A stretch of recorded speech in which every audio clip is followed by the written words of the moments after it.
Hey guys, what's up? IrishEmerald here, and welcome to the very first episode of the Power Rankings for the NPBA Season 2. Now, if you guys are wondering what the series is all about, what is going on, what you've seen on your screen, just bear with me for 1 minute because I want to introduce my co-host for this series, and that is none other than PokePrimer. What's up, YouTube? PokePrimer here. Awesome. So, just a quick rundown of what we're going to be doing for you guys this series. It's basically, as the title says, a power rankings video of each of the teams, bar PokePrimers and my team, just to eliminate bias. And it's a ranking of how each team performs week on week throughout the whole regular season of the NPBA. So it should be very, very interesting.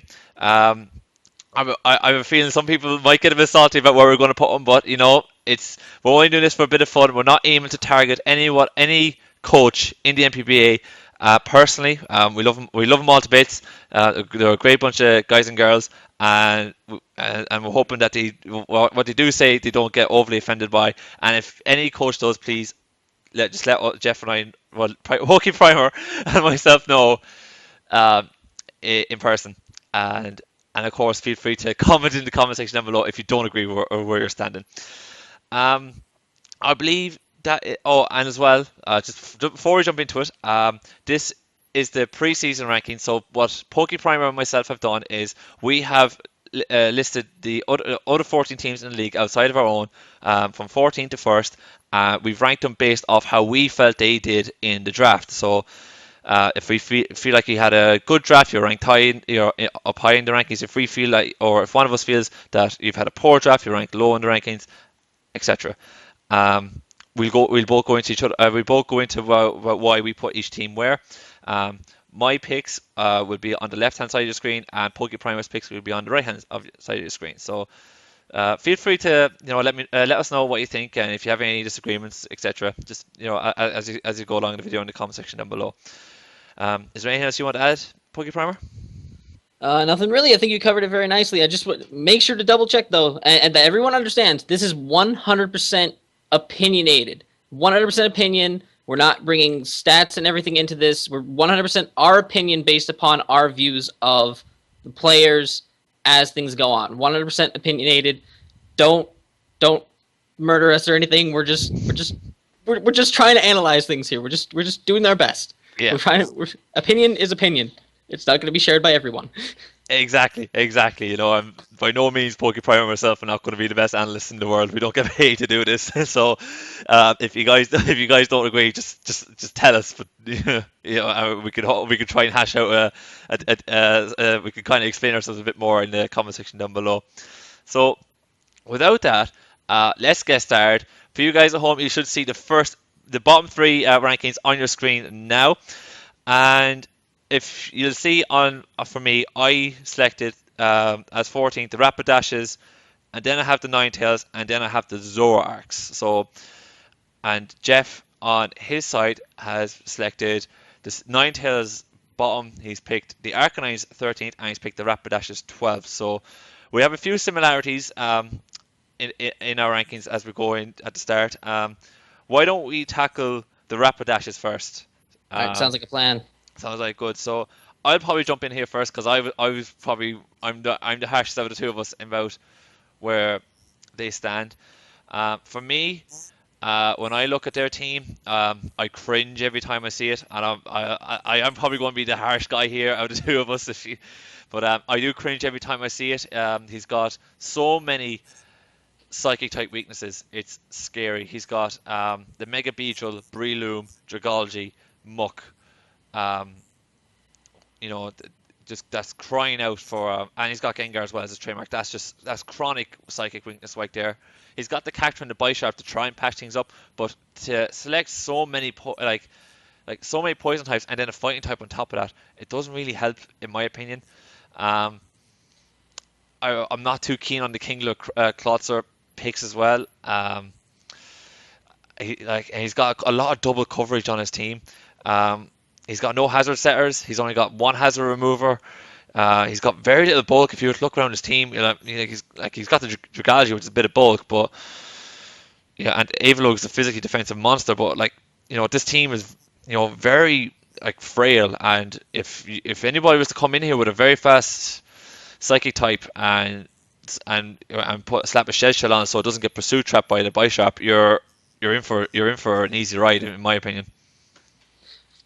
Yeah, I would definitely agree. I would definitely agree on that. I do have the Rapidash ranked at number 12 because I do see a small amount of potential. He does have a couple of very fast hard hitters. Mega Beedrill is very slept on in the league format in a lot of people's eyes, but its speed and overall power allows it to tear through teams very, very quickly if allowed to do so.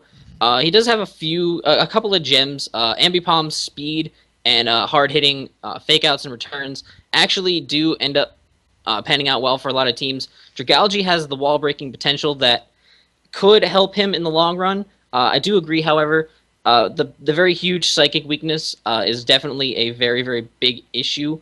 Like, for example, if we some of the other teams have some very fast psychic types, such as Mega Alakazam, Jirachi, mons like that, have a field day with Martin's team and absolutely blows through it like it's nothing. And while he does have some very fast offense and very fast potent offense in things like Breloom, maybe like a Scarf Gardevoir or something that could potentially help him out, I feel like these overall weaknesses are going to definitely hurt the team in the long run. And I definitely hope that free agency is nice to him throughout the season because he definitely needs a lot of help there. I agree.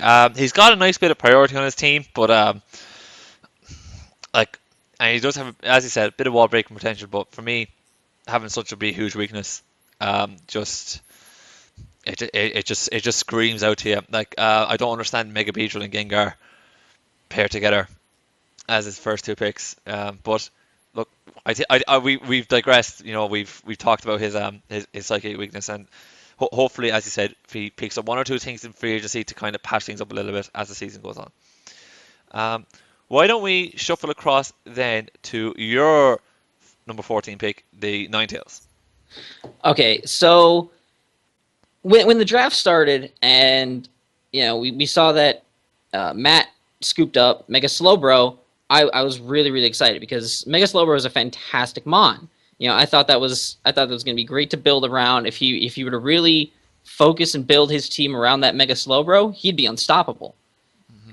And then he trademarked Ninetales, which was like, all right, so I can kind of see where he's going here. Maybe he has a few Sun options in mind. I think that would be really, really interesting.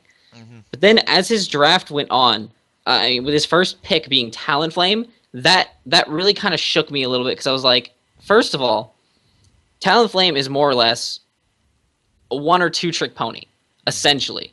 You give it Gale Wings, you slap some type of damage boosting item on it, you click Brave Bird, or you take the item away and you click Acrobatics. And essentially, that's Talonflame for you. So it's going to be very, very easy to combat that major offensive threat immediately right off the bat, right from the start of the draft, with just throwing up Stealth Rocks and maybe having one thing with a Scarf or something that can take it out. Something very, very simple. Mm-hmm. So we were hoping that he was going to grab something that could really start patching up that weakness.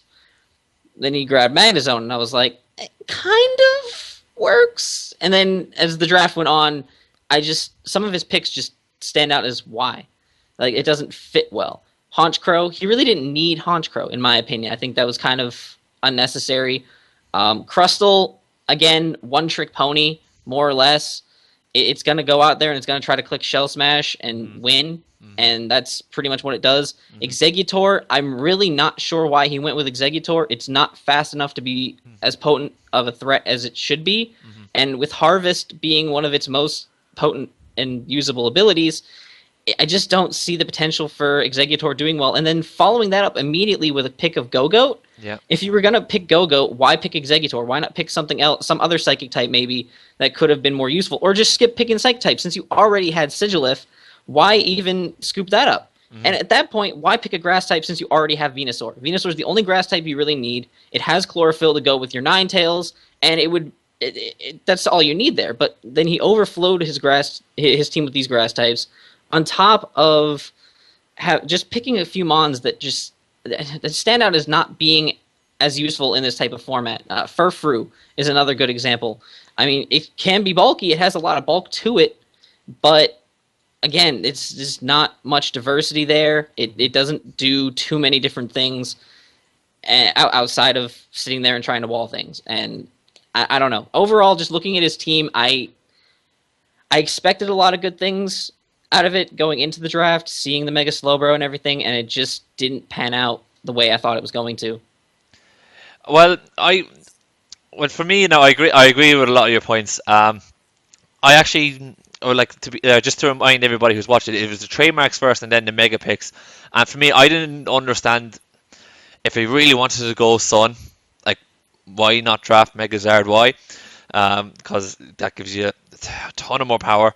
And then with the Sun, you know, why do you draft a Mega Slowbro who in the Sun is liable to be rained by solar beams by people who think, oh, he's going to have the Sun, I can bring solar beam in case he decides to switch out into Mega Slowbro. That will hurt Slowbro like a ton because Slowbro is physically bulky and it needs a special bug to be added on with Calm Mind.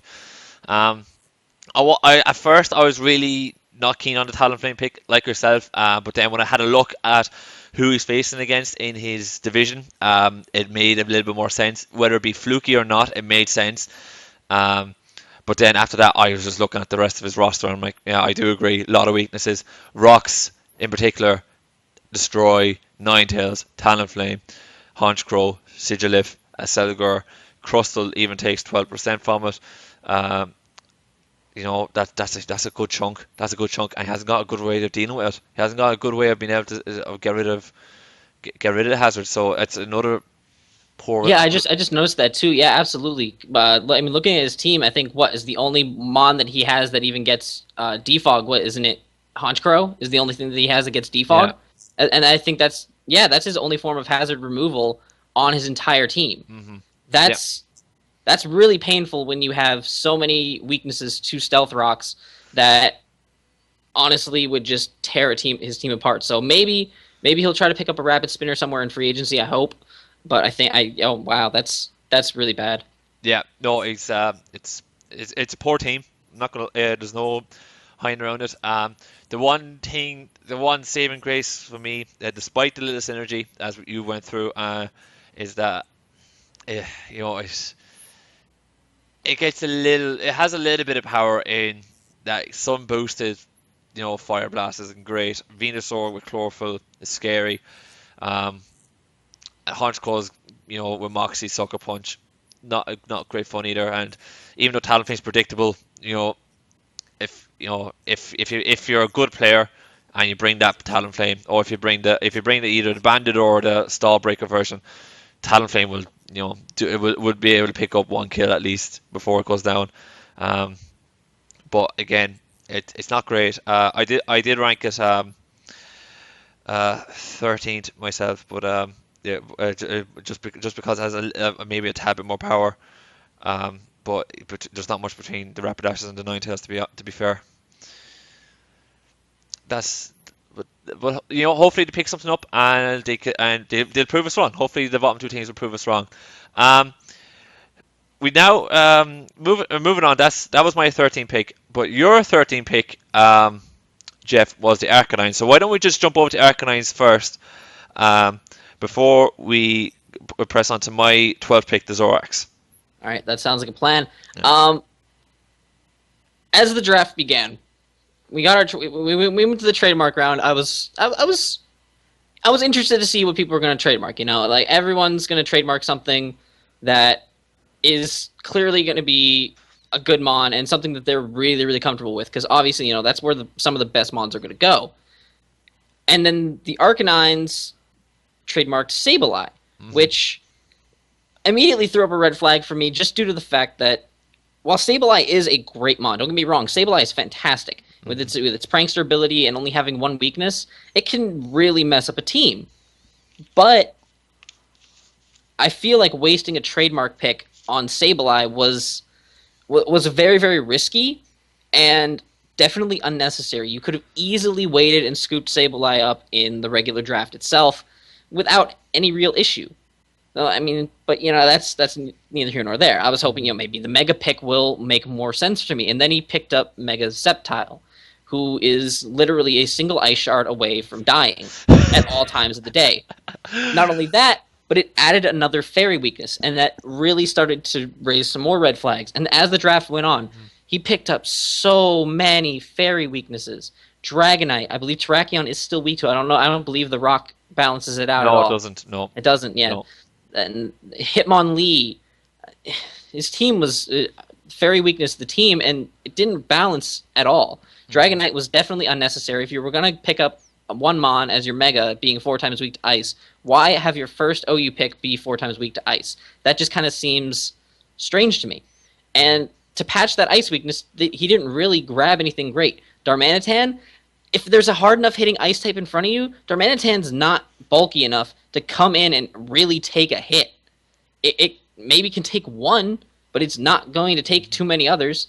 It's not a switch in. Gastrodon, if something's packing freeze dry, Gastrodon's gone Yeah. immediately.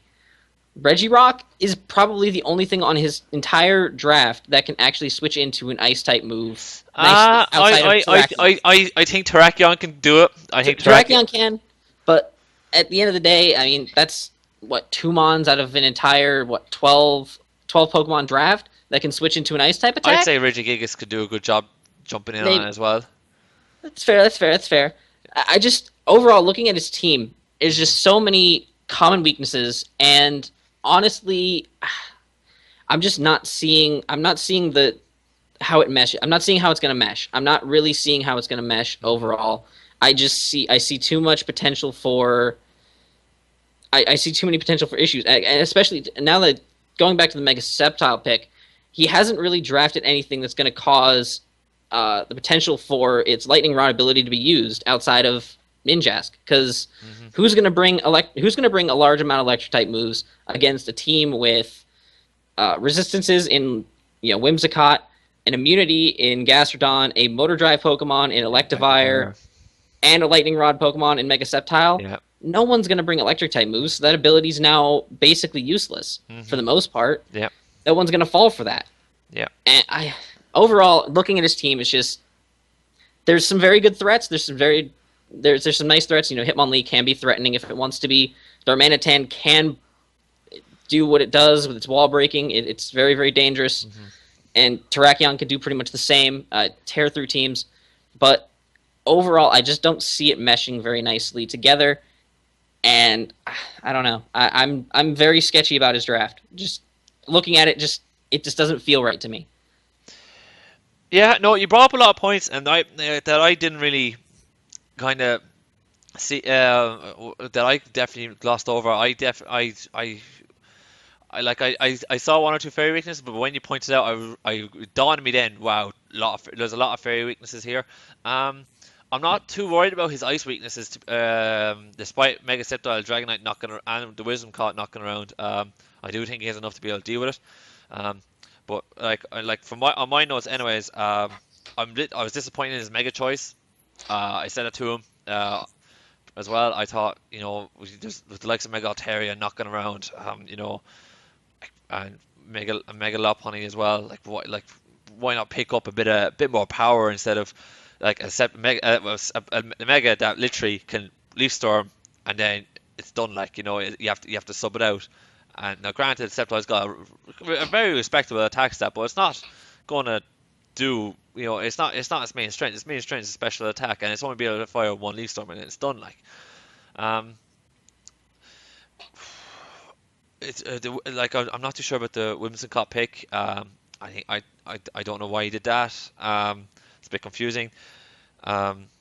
Personally, I think what might suit him and might suit the Rapidashes a lot more is if they swap trademarks. If they swap the Gengar for the Sableye.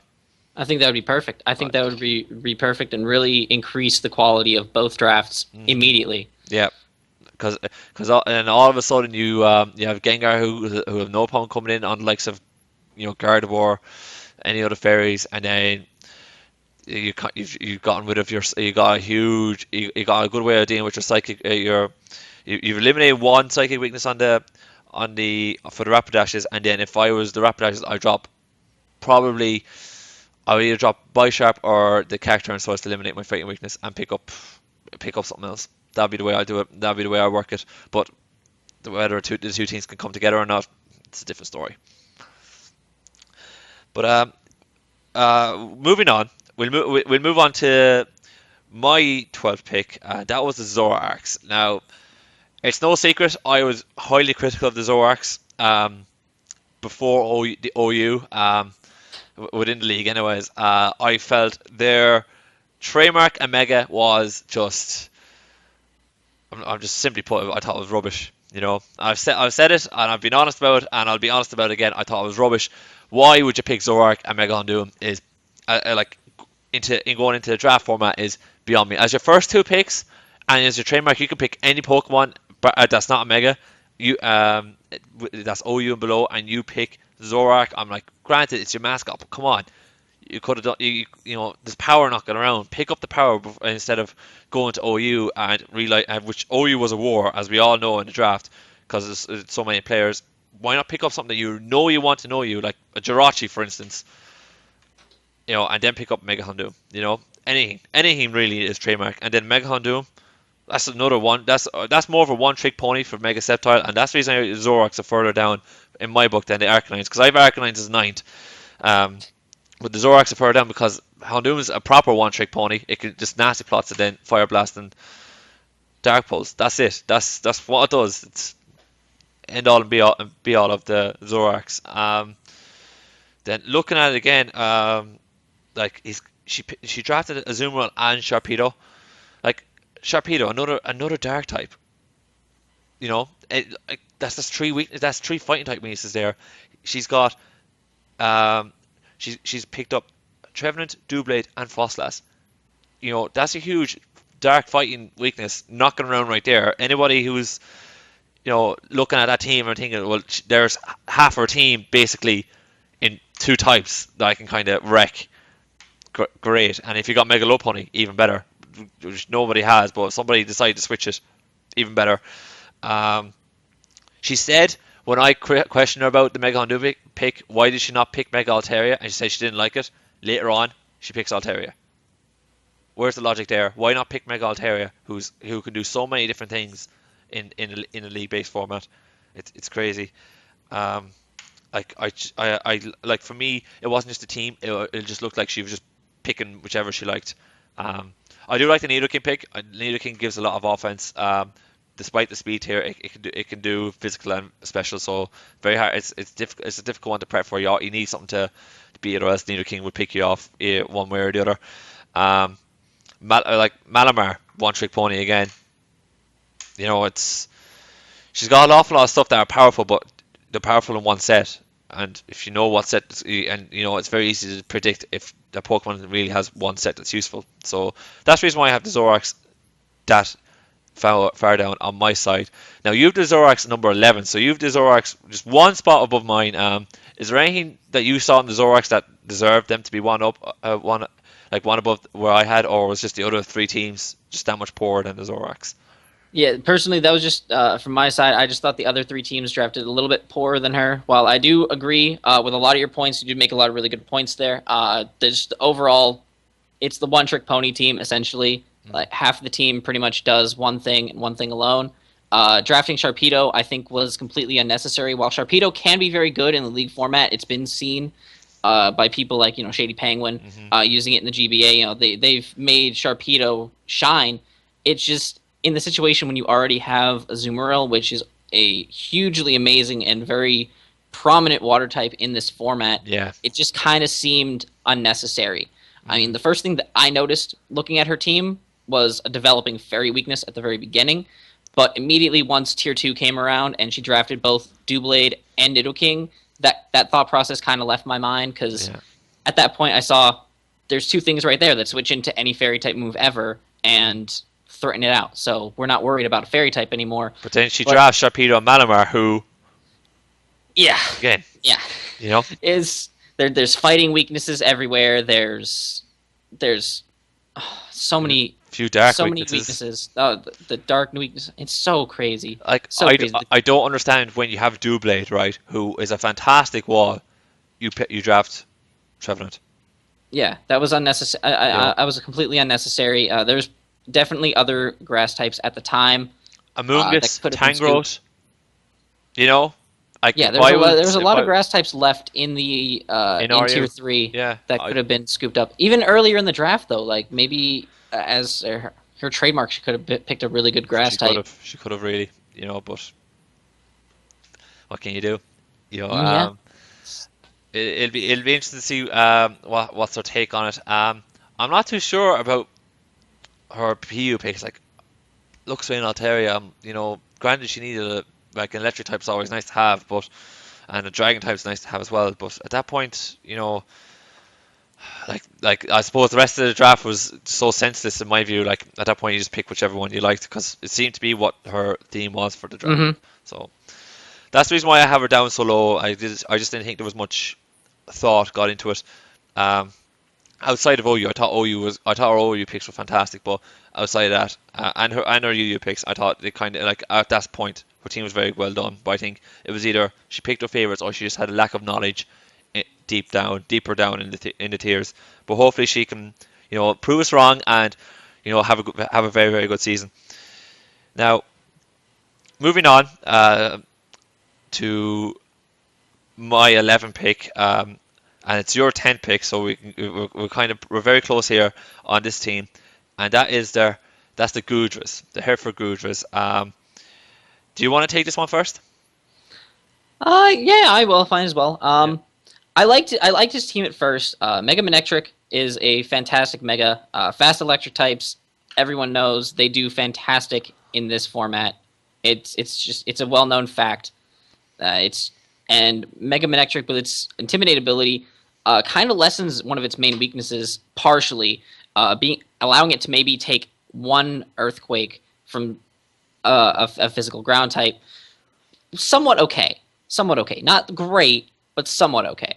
And his trademark pick of Landorus Therian was phenomenal. Lando T is fantastic in standard OU play, and it's still fairly decent in the league format because it does have a lot more options that you couldn't necessarily run nicely in standard play based upon all the standard sets running around that would counter the strange things you could come up with. But in this format, as I did have Lando T last season, it does perform very, very nicely. However, after that, things started to go a little bit downhill for me. Mm-hmm. His first pick, which really kind of blew me away, was Klefki, which I personally feel also could have waited a lot longer. Yeah. I think Klefki could have definitely been, his second round pick, maybe like later on in the draft. It would have been really easy to scoop it up. Yeah. Staraptor was good. I do like the Staraptor pick. It does, it's what it does. It wall breaks. It does things. And Florges is a great wall and everything, but overall from there, the ground type weakness then started to rack up. I mean, at this point, we already have Mega Manectric and Klefki, but then we see Empoleon, then Drapion, Registeel. Holy crap. Mm-hmm. Hello, ground weaknesses. I mean, yes, he did decide to scoop up a couple more things to fend that off in Xatu and Claydol and Chatot, but Chatot's not all that great. Chatot is very, very one-trick pony-ish. You use Chatter, you click Boom Burst. That's pretty much all that Chatot can do, and it's very, very easy to counter. Claydol is, in a lot of people's opinions, and I would probably put it up there, while it's a rapid spinner, it's also one of the worst rapid spinners in the game because it's not as bulky as a lot of others, and when it comes to offensive options, doesn't have the offensive prowess to hold its own for very long on the battlefield. Nor does it have any. I don't believe. Does Claydol get recover? No, I'm not sure. No, it doesn't. It doesn't. No. That's another big issue. It has no real form of good recovery, so its longevity isn't all that great. And then Xatu, while having the magic bounce ability is fantastic, it's another case of not having the diversity and options available to be very, very effective. So even though they're good counters to the ground weakness, they're not going to be effective in doing anything else but switching into the occasional earthquake or earth power. Yeah. Oh, I mean, overall, I mean, I see potential. Maybe if he can build the team right each week, maybe there's potential that something good can come out of it. But just from looking at it on the outside perspective, especially the Huntail pick just pissed me off. I don't know why. I don't know what it is. I don't know what it is. I don't know what I have against Huntail and Gorbis, both. But whenever I see somebody pick them in a league format, I just get absolutely mind boggled and annoyed because they're complete and utter garbage in every fashion. Standard play, league format doesn't matter. Both Shell are smash, trash. shell smash. That's what everybody loves. Everyone One loves that shell, shell smash. yeah, one shell smash, and they're still at the end of the day, they're just offensive stats still aren't all that, and there's still things that can potentially switch in to those shell smash mons and not give a shit. Yeah. And all of a sudden now Huntail / Gorbis are dead. And you wasted a few turns shell smashing and doing nothing. Right. Well, I'll just jump in here. I'm not I'm not hating the Klefki pick as much as you are. I can understand. I can understand possibly why he went for that early. Because like like OU was a war, and if you're you had to really plan a lot. Like you had to have a few contingency plans, and it could have well been that Klefki was on his mind after if one or two had left. So I'm not really too annoyed at Klefki.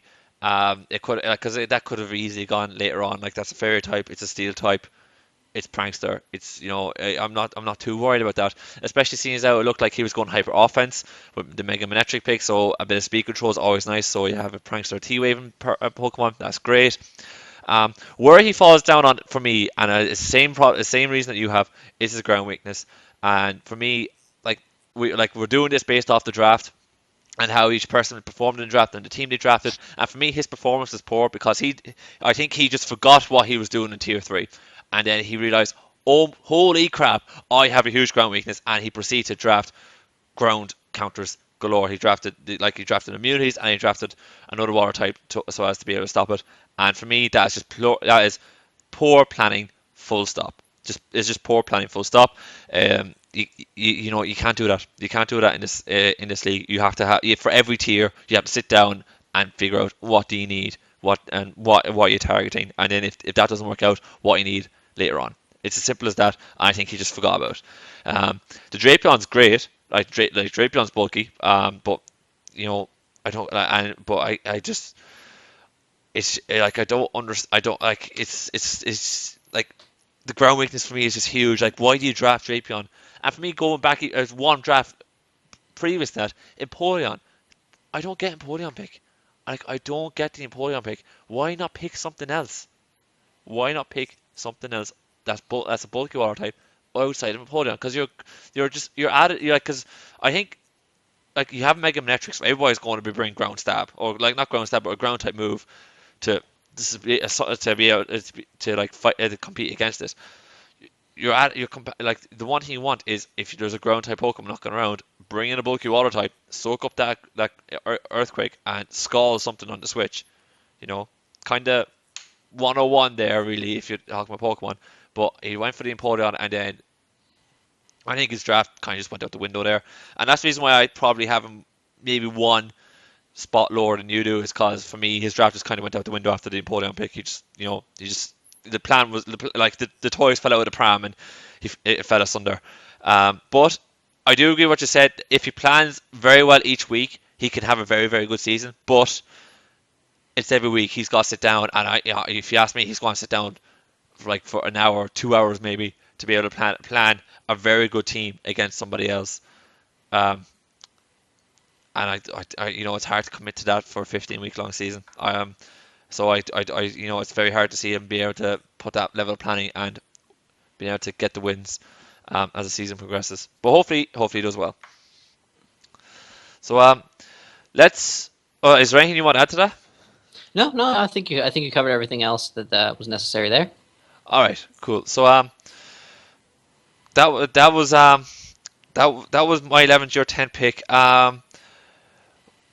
we kind of deviate a little bit here. After that, I have the Dusknors as 10, and you have the Dusknors as 8.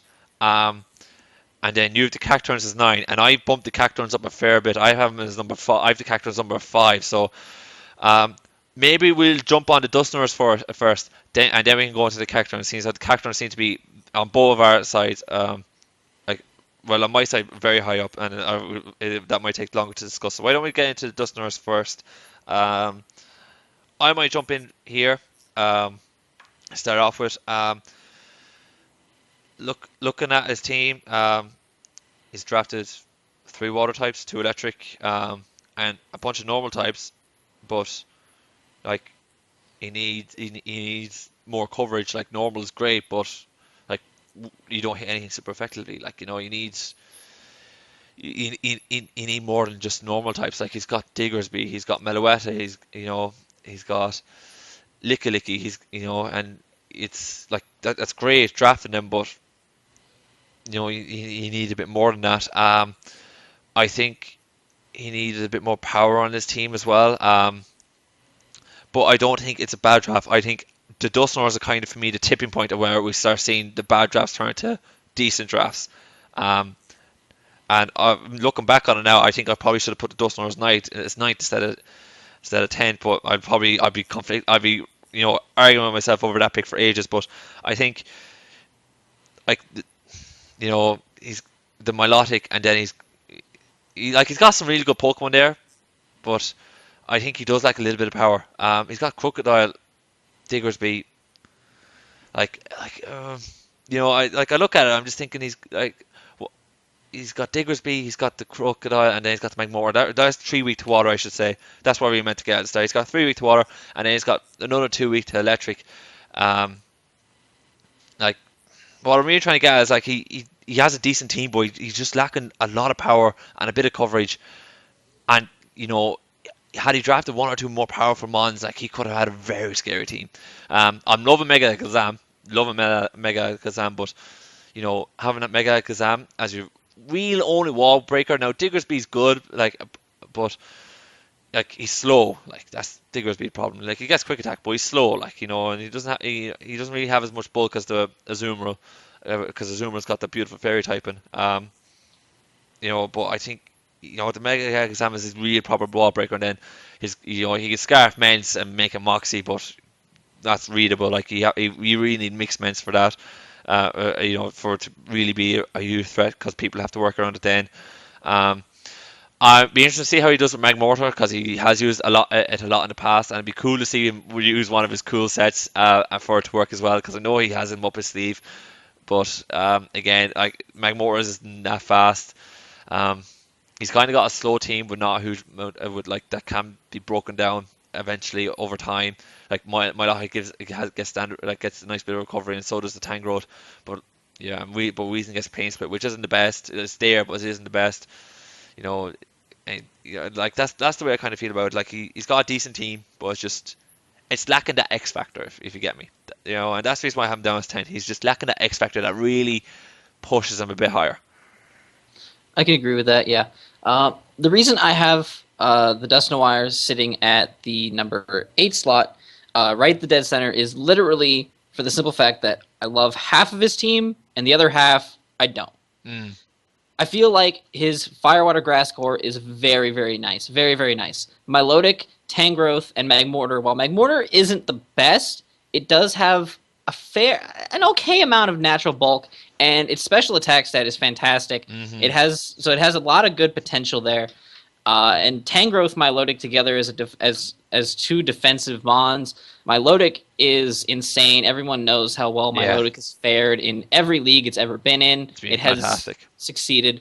Tangrowth as well.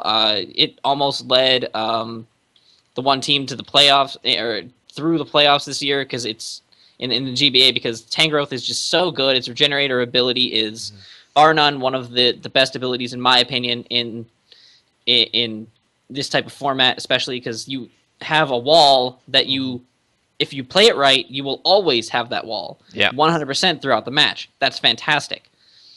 So I definitely like that. I do agree with you. The Mega Alakazam is fantastic. It is a super speedy, amazing wall breaker with a fair amount of coverage moves that can allow it to pretty much tear a whole team apart if it Yeah. really, really wanted to. So Mega Alakazam for me is one of the best picks I think he made. I was talking to him before the draft started as well, and I knew he wanted to grab Crocodile as his trademark, which was I also do really like the Crocodile pick. Crocodile has I don't know. I don't know about the crocodile pick. for me, I do like it as it does. I've seen a lot of what Crocodile can do in the format. It does have a lot of options. You can run it Scarf Moxie. You can do a lot of different things with the Moxie ability. You can Pursuit Trap with it. It can be very, very supportive as well. You can make it a defensive mon with its Intimidate ability, allowing it to run things like Taunt and Toxic as to be kind of an anti-lead. It can be a good Stealth Rock setter. It does have some potential and some options to it. It takes a lot of digging to be able to get those options, and I definitely think it's going to take a lot more work when it comes to the prep on his part in order to make Crocodile work for him Yeah. the way that I think he wants it to work. Um, Some of the other picks I did like, Skarmory and Salamence. Skarmory and Salamence are really, really nice together. It starts to form a very good Fairy Dragon Steel core. Now he just needs to get a real Fairy type on his team to fill out the third slot in that core because Dedenne does not count as a real Fairy type. If anyone tries to tell me otherwise, they're lying. Dedenne is complete garbage. I just don't see potential. I don't see anything. I actually really don't see anything at all. I see Cheek Pouch. You can put a whatever the special attack boosting berry is. I think it's Pataya. Put that on there. Maybe you can get a special attack boost and do something with its lack of special fairy moves. It can't do much. It can't do much. It can't do much. But I disagree with the crocodile pick. For me, like you could have picked up Crocodile and like in tier 2. You really could have, and you could have trademarked Mentor Malak ahead of it, and that wouldn't be that. Like I feel you could have done that as well. And then when you have Crocodile, right? You have Crocodile and you have Zam, and then you get Skarmory. You're thinking, right, okay, great, and then he picks up Diggersby. Like Diggersby was one of the picks that I definitely I don't like Diggersby. Yeah. I see no reason for Diggersby to have even been drafted. It doesn't do much. Yeah, great. It has huge power. So what? It doesn't have the coverage behind it to really boast, oh, I'm such a great, huge power mon. Yeah, totally. When there's things like Azumarill out there that just kind of laugh in Diggersby's face. And Aquajet. Bye-bye. Yeah, and it's gone. And Diggersby at all. Bye-bye. Yeah. Diggersby doesn't have all that much. It doesn't really have all that much natural bulk to it to really allow it to stay on the field for very long, and its lack of speed just doesn't bode very, very well for it in the long run. Weezing is another mon that I'm sketchy about. Oh, I disagree. I disagree fully with you. Weezing's a great Pokemon. I'm not denying Weezing is a fantastic Pokemon and one of my favorite physical walls in the entire game. It is easily one of the best in the whole game. It's just when it comes to the league format and his team, I don't see it fitting very well in my opinion. When it comes to the league format and a Weezing is coming, to hit that thing on the special side first things foremost. You can throw an Assault Vest on it. I've seen Assault Vest Weezing run around in the league format. It's doable, and it could take the special hits. And by all means, I think that's a good set. If he decides to run that at some point, Ronnie, take some notes. Assault Vest Weezing could be a very threatening thing, but outside of that, I think it's very easy to prep for. In a lot of cases, I don't think in any league that I've been in, and I've been in a lot more than I should have ever been in because Lord only knows I spread myself out way too thin. But every league I've ever been in, anytime I faced off against a Weezing, it was just a matter of sneaking maybe a hidden power psychic onto something that a Weezing wouldn't expect, or just making sure to hit it on the special side to cripple it really, really quickly. I think the way Ronnie was thinking about this was that he wanted Weezing because Skarmory is never going to run Ironhead, and he needed a way to and he wanted another option to deal with fairies and another option to deal with grass types. Oh, not grass. Yeah, grass types. And you know, I figure you know, to be fair, it's not a bad idea. I think it'll work out for him. I'm not as critical about you as with that one as you are. I'm more critical about Diggersby and Meloetta and Dedenne, but we've gone through Dedenne. See, and then there's going to be another one we're going to disagree on because Meloetta for me, when it comes to the league format, while in both of its forms, it doesn't have as much coverage on each form. The fact that it basically is 2-in-1, essentially, it's a 2-in-1 special. I like that idea. But I like the idea of it. he's got the Mega Alakazam. He's got the Mega Alakazam. He's got his Psychic Stab. He's got Diggersby early in the draft. There's his you know, normal stab. If you really want a normal stab, like that one just didn't make sense to me. I think he could have done. He He could could have have definitely done better. Yeah. I agree with you on that one, but I do like the potential that Meloetta has Yeah. with its ability to switch forms. So you essentially have to prep for both, which does cause a little bit of issues because you have to make sure that you can handle either iteration. If you plan too much for the Aria form, you've planned too much for the Psychic form, and he brings the Pirouette form, that's going to cause some issues. And you know, vice versa. If you prep too much for Pirouette and Aria shows up, that's going to cause some problems. So I've seen a lot of issues caused by Meloetta in this type of format, and it has some potential. I do agree it doesn't fit necessarily well on his team. I would praise the Meloetta pick so much higher if it was on just about any other team in the draft for the most part. I would praise it a lot higher, but I do agree it just didn't fit right into this draft in particular. Yeah. All right. Well, look, we talked about the Dustners a lot. Why don't we move on? There's a lot of good points with the Dustners, and they're, as we said, they're probably the first of where the draft starts to improve on our side. But why don't we move on to the Cacturns? Because because I think we have a lot to talk about with the Cacturns. You could take this one first since I took the Dustners first. All right, so I ranked Damien and the Cacturns down in the 9th slot, just because he did cover a lot of his weaknesses as the draft went on. He did a very good job of that. I feel like his draft at the very beginning was one of the best in my opinion when it started out. He trademarked Victini, which is a wall breaker in both aspects. Physical Victini, you're seeing V-Creates, which is the most powerful Fire-type move in the game, which is going to tear through anything. The switch-ins to a V-Create are, like, barely there, especially if it's Bandit Victini. Yeah. Goodbye. You're getting two-shot, pretty much. And if you can switch into it, oh well, wow, you got caught by a Bolt Strike. Have a nice day. And then you switch over to Specialtini, you have things like Searing Shot, Blue Flare. You have Glaciate as a sneaky move you can throw in there. It has so much potential that it can tear through teams. Mega Tyranitar. Holy crap. Mega Tyranitar is terrifying. You get a Dragon Dance up on a Mega T-Tar, it's game over. 100%. That thing's going to rip through a team in no time. And with the sand damage also racking up, if something doesn't die right away, the sand's going to help to take it out. Rotom Wash. Rotom Wash is one of the best walls in the game. I think it has so much potential. One weakness, which is great, which he patches up already with the Victini. I think overall it is a very, very good pick. But as we get later in the draft, I see a lot of.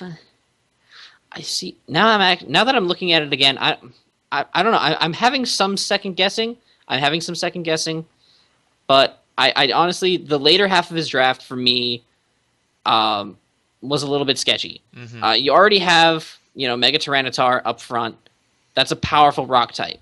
That's something that's going to fire off earthquakes very efficiently. That's something that's going to do very, very well. You already have Victini, which is going to do very, very well. Yeah. And then you draft Sandslash, which can be understandable because at this point he didn't have a Rapid Spinner. Yeah. So he didn't need a Rapid Spinner. But then you draft Gigalith. And then you draft Rampardos. Yeah. His PU picks are both rock types, both straight rock types, and both completely meaningless, essentially, in my opinion. Gigalith doesn't really have anything that stands out that's going for it as being special. I mean, it gets Explosion. I guarantee you, he'll explode. Normal Gen explode on somebody. If I don't see that from the Gigalith at least once this season, I'll be thoroughly disappointed. Same.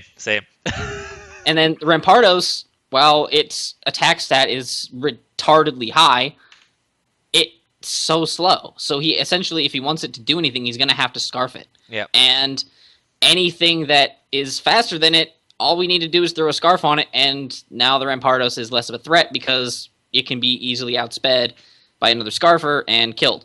So his PU picks are basically not even there, essentially. So he's basically, in my view of it, he's working with a draft of 10 instead of a draft of 12, which definitely hurt it a lot for me. Mm-hmm. I don't like the fact that he picked up 2 dragon types in tier 2. Yeah.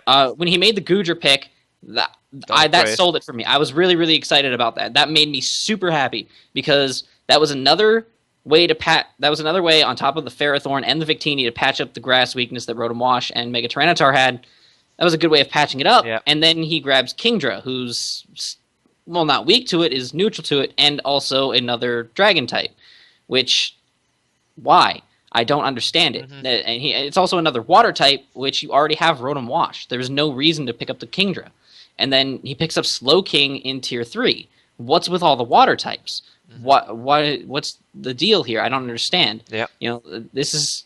I mean, he only has one Ground type, which isn't all that great, so he's going to get Volt Switched on all day long. Yeah. The Volt Switches are going to fly towards him. There's no issues. He has, with one immunity, and honestly, not a bulky immunity at that. Not a bulky immunity. If he switches into a Volt Switch, from something that's really fast, say a Mega Manectric or a Jolteon, perhaps, that Jolteon or Mega Manectric, if it's packing the right hidden power, it's predictable. It's predictable to switch in the Sandslash on the Volt Switch. It's super predictable. That's going to happen most of the time. If you see an electric type, your immediate thought process is, oh, I have a ground type. Let me put that out in front of it. HP Ice hits you on the incoming switch. You're already down below half. Now what do you do? Mm-hmm. You're dying immediately. Yep. No, I agree with a lot of your points. I have the Cacturans up in 5th. Now, the reason why I have him up in 5th is because I agree that his lower tier picks, his UU picks and his PU picks are like his UU pick of Kingdra and his PU picks are atrocious. There's just no getting around that. Like, why draft more rock types? I know he's got the sand, which he's probably thinking, I've rock types, I'll just boost the Spadef with all these guys. Brilliant. But like, water is just going to rain down on you. Which isn't going to be that good. And if you got a physical water type, that Spadef boost is going to mean nothing to you. As well, like, he's got rock setters already, so he didn't really need the Gigalith or the Rampardos. He could have done without. He could have patched up something else. The Kingdra pick for me is his worst pick. Despite that, I knew he needed Sandslash. Like, there's no getting about it. But for me, he could have backed out, and he could have just, like, for the Kingdra pick, if I'm not mistaken, Donphan was not picked in Tier 2. Why did he not pick Donphan? Oh my god, it wasn't. Why? Now that I realize that actually hurts the draft a lot more, in my opinion, just because if you really think about it, you've wasted your Tier 4 pick on a ground-type Rapid Spinner when a ground-type Rapid Spinner is in Tier 2, which took me to a championship in another league, is just sitting there. And that's the crazy thing. So, like, for me, from Kingdra, and then like Sandslash he needed, but he could have avoided that with the Kingdra pick if he got Donphan, and the PU picks are atrocious. But what put me at number 5, right, is Victini, Megateetar, Rotom Wash, Ferrothorn, Goodra. There's 5 Pokemon he's bringing every single week. Good luck breaking that to anything, because that is just going to be atrociously hard to beat. He's got, like, that 5 Pokemon, you can essentially go sit down with those 5 Pokemon, put another 6 Pokemon on it, and then go ladder and know you and have a good time, because that's what you're going to do, So, I like, it's going to be like his first 5 Pokemon are just so good, right? That the rest of his draft, being so poor, he can kind of just run 5 Pokemon for 15 weeks, and a lot of people are just going to struggle to beat that, Yeah, I see your point there, Dad. Definitely. Yeah. I mean, essentially, the rest of the team, now that I look at it in that sense, is just fillers. You know, hey, oh, I need something that can fire off a really strong knockoff this week. Oh, Sneasel, come Yeah. on in. You know, oh, I need something that can really wall just about anything. Dust Noir, hey, come on, have a Or seat. if somebody has a fighting type that I need coverage for, and I'm not too keen on Victini taking these hits, there you go, Dustin. Have Yeah. fun. So, like, that's the way I'm looking at the Cacturns draft. It's not the best. It's pretty shambolic, but his 5 picks are by far and away.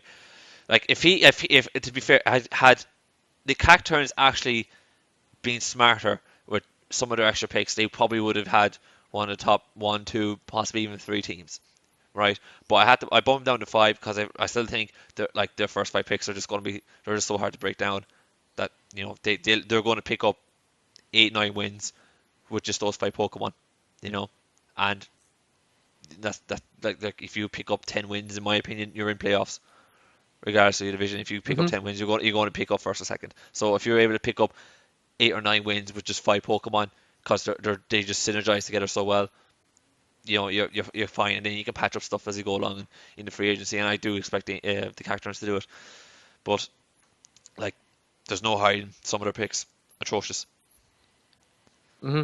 You Yeah, know, I agree. I agree definitely. And looking at his division too, his team really stands out in his division as the best of that division because I mean he's in a division I believe with the Arcanines, the Jigglypuffs, which we'll get to in a little bit, and the Rapidashes, which you're we've kind already of looking at the discussed. vision, and I'm not going. I'm no offense onto the other coaches, but if you're looking at them rosters, you're kind of thinking, man, why did I not get that division? That would have been easy, that would have been an easy prep for me, and for 6 weeks at the very least. But it's not all about your divisional plays.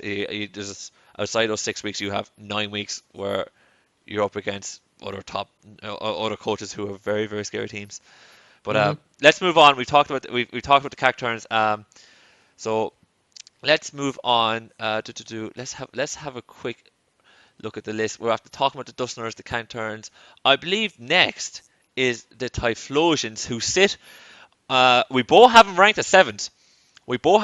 So we're pretty much in agreement on the Typhlosions. I'll jump in at the start for this one. I'll take this one at the start. I really like the Typhlosions. Bit of a dark weakness with Jirachi, Espeon, and Uxie, but Mega Gyarados is knocking around, which is fantastic. That's no problem taking that out. He's got Lando Eye, which there's a reason why that's Ubers, you guys. But it was allowed to be drafted in this format, and if you got Lando Eye, in my opinion, You're a somebody, playoff contender, yeah, 100%. 100%. Unless you totally screw up, you're a playoff contender, absolutely. 100%. You're scary every time you go in. But like, outside of that dark weakness, he's got Mienshao that can kind of take out them dark types, but doesn't want to switch into him. But he's got like pretty solid team. Um, the one reason I do not have the Typhlosions up higher than seventh, um, is because I don't know anything about Volcanion, and Volcanion is a complete unknown to me. Like, is it going to be good in league format? What can it do? We know it's got a few pretty powerful moves, but like, it's not that fast. It's got a great bulk, but it's not that fast. How is that going to sit in the meta game? How is it going to sit against other teams? And for me, that is such a huge unknown that it's very hard to put Typhlosions a little bit higher than that.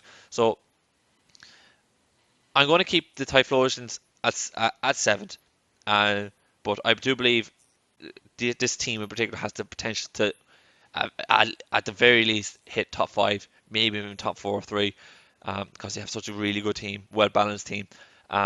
Outside of that dark weakness, but to be fair, it's something that he can play around and patch up. Like, you can't really rely on Dark winning you this game because he's got Jirachi, Espeon, and Uxie. And to be fair, I think he can drop Uxie for something else because Jirachi does basically everything that Uxie does, but Jirachi's just Hmm. better.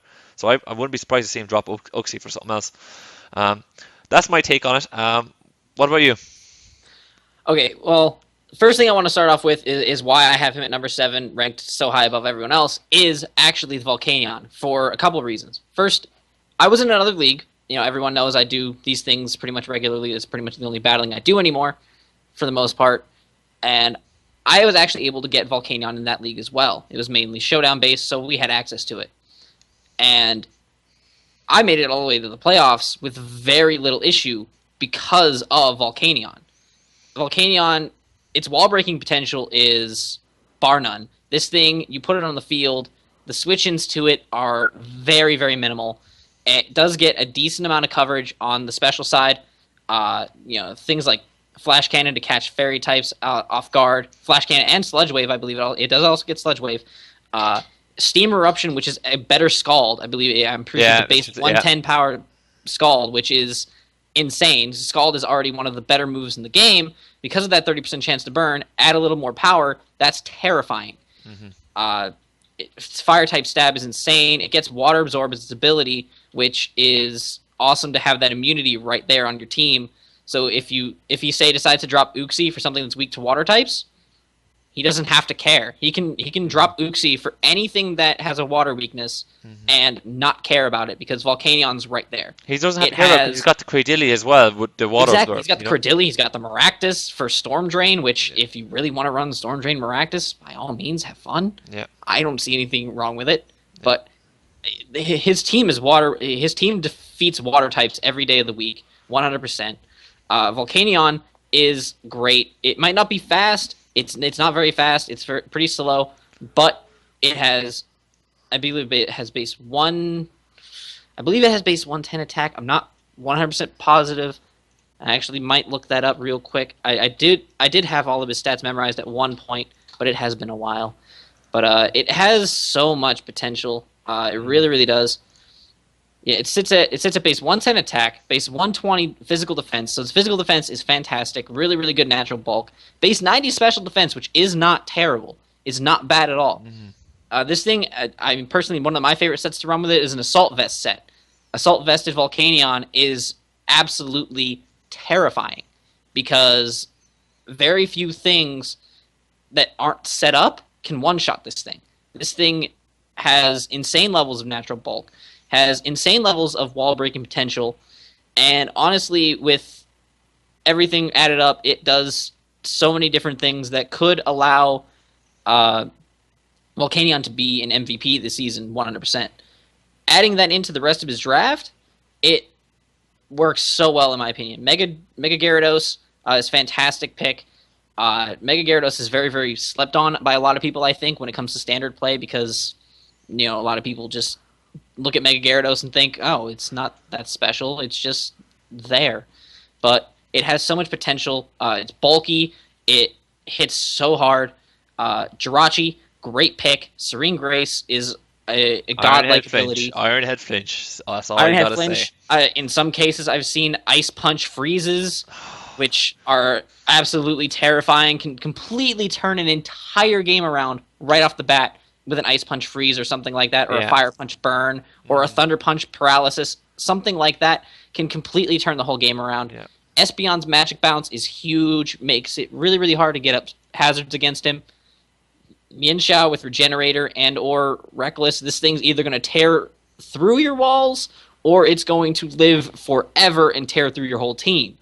Uxie, I do agree, is if there's any mon on this entire team, if there's any one mon I could see him maybe dropping, it could be Uxie. It's one of two mons I could see dropping is Uxie. It does the same thing that Jirachi can do, but not as good. Yeah. But it does provide him a Levitator, which he does get Flygon shortly thereafter, which Flygon is just a lesser Garchomp.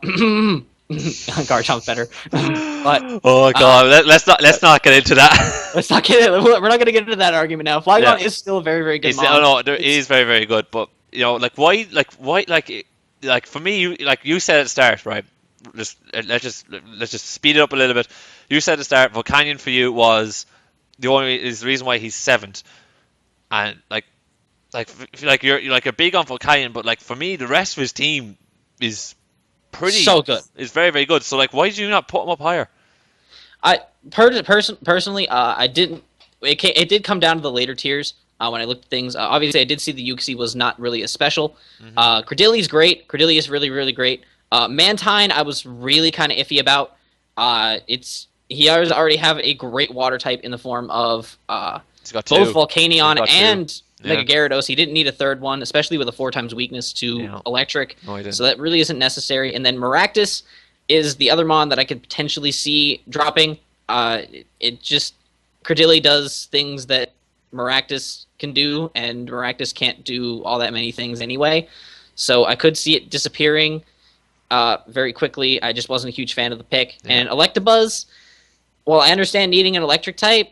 I get that. That's really important. Yeah, that I was a just good one. Electabuzz is okay. I want to see. I really want to see what Electabuzz can do for him. It does have potential. It is pretty fast. It does break that Yeah. base 100 speed barrier, which is really kind of nice. It does. I personally like Electabuzz slightly better than Electivire in some cases, I in think some that's just situations. preference. I think that's just preference. It's not really But anything to do with yeah, it's that. not really not really anything to do. Like it's just more of a preference thing. But his later picks just for me didn't really bring him up to the point of being like top 5-ish, range. 7 I figured was a good slot just because his higher tier picks were beautiful. His trademark, beautiful. His mega, beautiful. Lower tier, once we get down, tier 3 with the Uxie, and then tier 4 with the Mantine, and his tier 5 picks overall, I couldn't rank him higher than 7th at that point. Right. Okay. Well, all right. That's a fair reason. That's a fair reason. Because I have him there as well. We just didn't have him ranked high. We didn't have him ranked higher for just separate reasons. Let's try and let's try and progress this on a little bit quicker because we're at the halfway point, and I'm pretty sure people are wondering an hour win, guys. We're only halfway. Come on, let's speed it up a little bit. But Oh boy. we will. We promise. It's just we're a little bit too passionate about these about this. Let's jump back to my 8th pick, which is the Jigglypuffs, and they're your 6th pick. I'll take this on first. Just so you can get your breath back after all that. When I look at the Jigglypuffs, it just screams mid-table roster to me, which is not a good thing and it's not a bad thing. It just means you're a solid team. You don't really have that much weaknesses, but for me, you don't have anything that's really scary. Like you're not going to sit down and look at a Jigglypuff and think, I'm scared. Like Mega Gallade isn't going. It doesn't set the world alight. When it was good for like a day or two when the Mega came out, and then everybody kind of turned off it because wow, Mega Lopunny is so much better. And Mega Gallade has maybe 1 or 2 uses, but he could have drafted something better than Mega Gallade. It's not bad, but it's not brilliant. Starmie is good. It gives us rapid spin support, which is always nice. Sylveon, great, great fairy pick. I don't understand the Arcanine. The Arcanine trademark. For me, again, could have trademarked something else. I'm always skeptical about somebody who doesn't trademark an OU Pokemon when OU was clearly going to be a war in the draft. For me, you have to draft OU because there's so few Pokemon available. If I look around this team, there's not overly bad about it. It's just not something. There's not something that screams to me saying, I'm going to tear you through people's team, or I'm just going to be an absolute annoyance. Like Shaman is great, but it's not Shaman Sky. It doesn't it has natural cure, but it's a grass type. It's got bug, it's got fire, it's got flying type weaknesses galore. And people pack U-turn on teams, people pack the fire stab on teams, people pack flying types. It's not like they're common enough. The Shaman's going to have to play around that a lot. I think Hot Figures is kind of good. But at the same time, he has Sylveon, Starmie, and Gallade to resist fairy type, fighting type attacks. So, for the Cobalion, I don't know about the Aromatisse pick when he has Sylveon. I think he could have picked up something else. He could have picked up he could have picked up another hazard setter other than Cobalion. But for me, it's a mid-table team. There's nothing overly bad about it at all. It's a very solid team, but it's just there's nothing that scares me. And that's the way I look at it. If I'm playing this team, how am I going to approach it? And when I look at it, I'm like, it's not that scary. So for me, I put it in 8 because it's a nice mid-table team. For me, I decided to put the Jigglypuffs at number 6. I would have ranked them slightly higher because if we were taking in the coach's preferences and whatnot themselves when it comes to things, because when I saw him drafting this team, it immediately brought me flashbacks to a league that both me and Corey were in a while ago.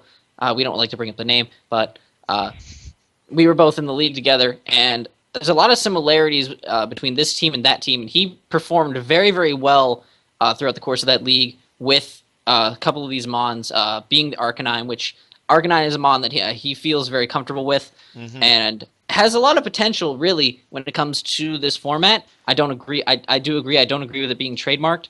I do believe he could have waited until the actual Tier 2 came around and should have been able to scoop it up, most likely. I wouldn't see any reason why it wouldn't be.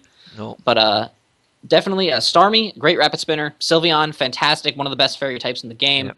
Mega Gallade, very subpar Mega in my opinion, but it could have been better. It could have been a Mega Lopunny, which would have been absolutely amazing. Why that is still undrafted, and Mega Altaria is just sitting there as well. I agree. It's beyond me. It's beyond me.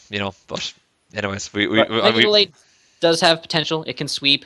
Gabalion, great mon. Shaman, again, anything with base 100 across the board is fantastic. It's great, but his tier 3 picks were both unnecessary. I think he could have gotten better there. Yeah. Barbaracle is a one-trick pony. Kecleon, Protean, great. It's not a Protean Greninja, obviously, but obviously we can't have that.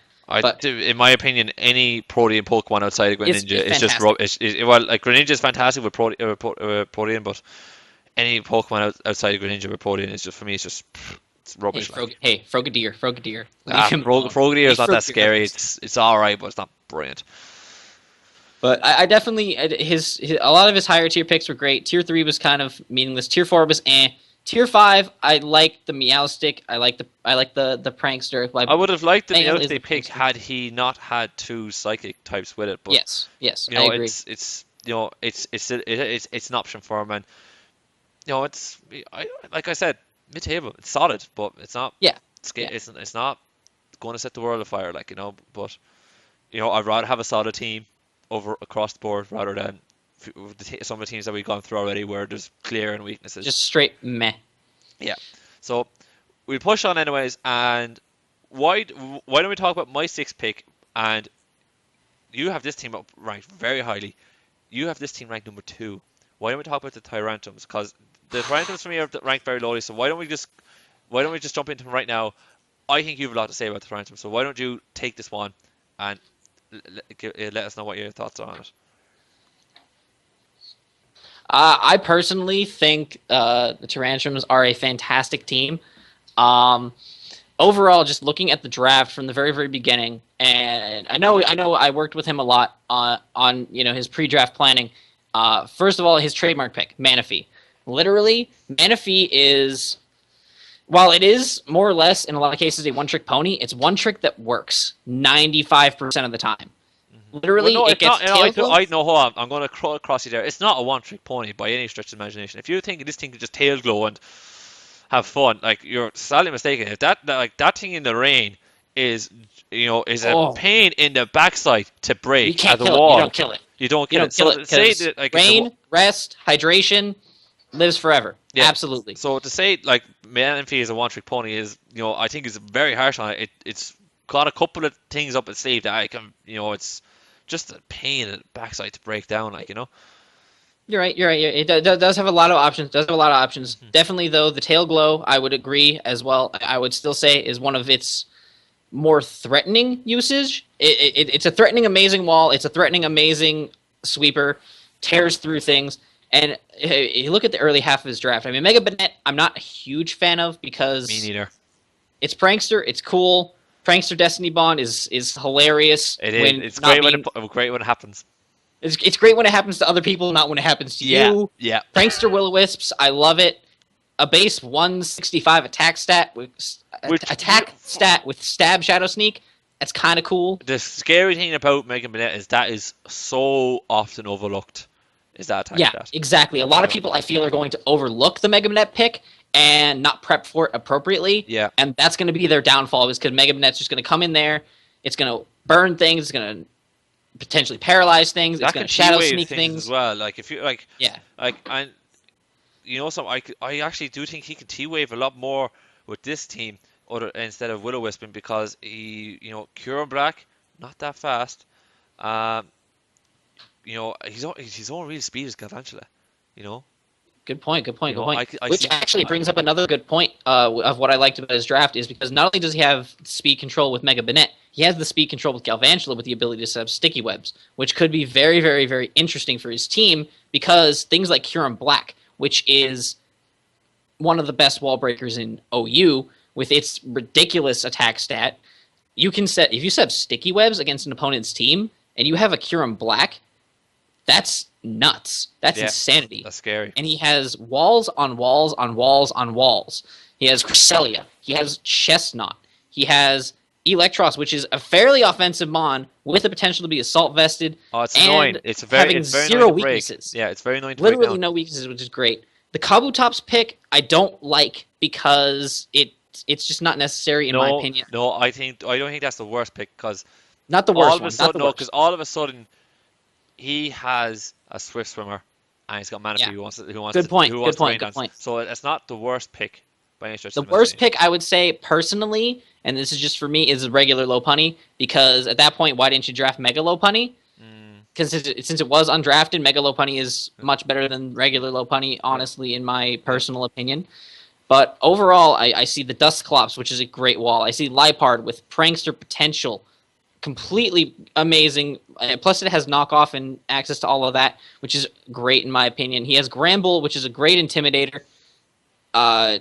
Overall, his team just solidly good mix of walls and wall breakers and offensive threats that could allow him to really, really go far if he builds the teams right and he uses it correctly. Because overall, I would love to use this team. If I had this team, I would be okay with it. I would love this. Yeah, I can see a lot of your points, and I can understand. I can see why you ranked him so highly. The one thing I'm not happy with there's a couple of things I'm not happy with, and I'll go through them. Number one, no hazard removal. Like he's got the kaboot ups, like yeah, but like that's he's not gonna bring that every week, like he's gonna bring Kieran Black a lot, and Kieran Black doesn't want to come in on rocks every day. So like that's for me that's not great. You look at his team, Bennett, weak to Ghost, Cresselia, weak to Ghost, Chestnut, not going to deal with Ghost that much, and like there's only two ways of dealing with our Lipard and Lopunny. And Lopunny doesn't deal with it; it's immune to it, But Lipard kind of semi deals with it. Those two Pokemon are frail, so I'm not very keen on that. But other than those two problems, I think throughout he's got good power, very good coverage. I like the Chestnut pick. I just like Chestnut, so I'm obviously going to say I like the pick, but it does fit well in his team. I just there is a ghost weakness there, and and a slight dark one as well. I think it can be exploited if by one or two people. So it'd be interesting to see how it'll play out for him. Other than that, he's got a very, very good team. I'm really looking forward to seeing it. It'd be cool to see how Gramble gets on, because Gramble has been in a few notable leagues, and it'd be cool to see how he uses that. And Electros is going to be a pain in the backside to break, as we mentioned before. But I will say that has a little sentiment for me because the reason why I know deep down the reason why he drafted Electros is because I had it before in a league, and he already has decided to nickname it Fleshlight V2 after my Electros, and I'm so happy because Fleshlight is my boy. I'm just so hyped that somebody picked up Electros for me. I appreciate it. There's the bias now. That's the reason why you have number 3 instead of number. I can't help it. It's so good. Well, that's the only reason why I have that was number down in 6 instead a little bit higher, is because he's got that ghost and dark weakness, a slight dark weakness, but he has a few crazy threats, and I think he should perform very, very well. So that's number 6. We've talked about my number 5 previously. We've talked about the Cacturns. Why don't we jump onto your number 5 and my number 3, and that's the Geodudes. So that's the Geodudes, and I think you start off with the Tantrums. I'm going to start with the Geodudes this time because for me, the Geodudes have a very, very well settled team. They're a bit like the Jigglypuffs, but they have just a little bit more about them, in my opinion. And that's the reason why I put them up a little bit more higher. Mega Gardevoir, as we all know, great in League format, despite it only does one thing. Um, I think it's great. It's just so good in League format. Because Pixelate Hyper Voice just wrecks things. Um, I think he's got he got. I think Zygarde's kind of a little bit overlooked because he does get D-Dance, does get Coil. It can be offensive and defensive. He's got the Conkeldurr as well, which is kind of which is decent. Um, he's got the Scizor. So like if you were to look at his like first picks, like they're not he's got the Scizor as his trademark. If you were to look at his like trademark Mega and then Zygarde, like he's got a Steel, Fairy, Dragon Core right there, and he's got and he's got Zygarde has no problem coming in on a fire type and just clicking Earthquake, and those are two. That's the one type Mega Gardevoir and Scizor do not like coming in on. So I think he started off very very well, and then I just think he picked very well at the rest for the rest of his draft. Tentacruel for some hazard support. He's got Rotom Heat for an electric fire type.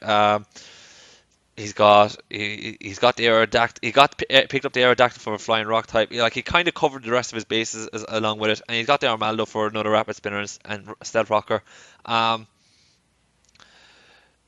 I also liked about him is that he did all this with quite possibly the worst draft order in the whole league. Like he was progressively down the bottom picks for so many rounds. Because like PokePrimer, but some of the viewers might not know. Each round was randomized. It wasn't snake format, so he for some reason was randomized low down, and he managed to pick all of this like such a well-rounded team with a good bit of bulk and a nice, very powerful core. On such low picks, and having to see stuff that he wanted sniped again and again.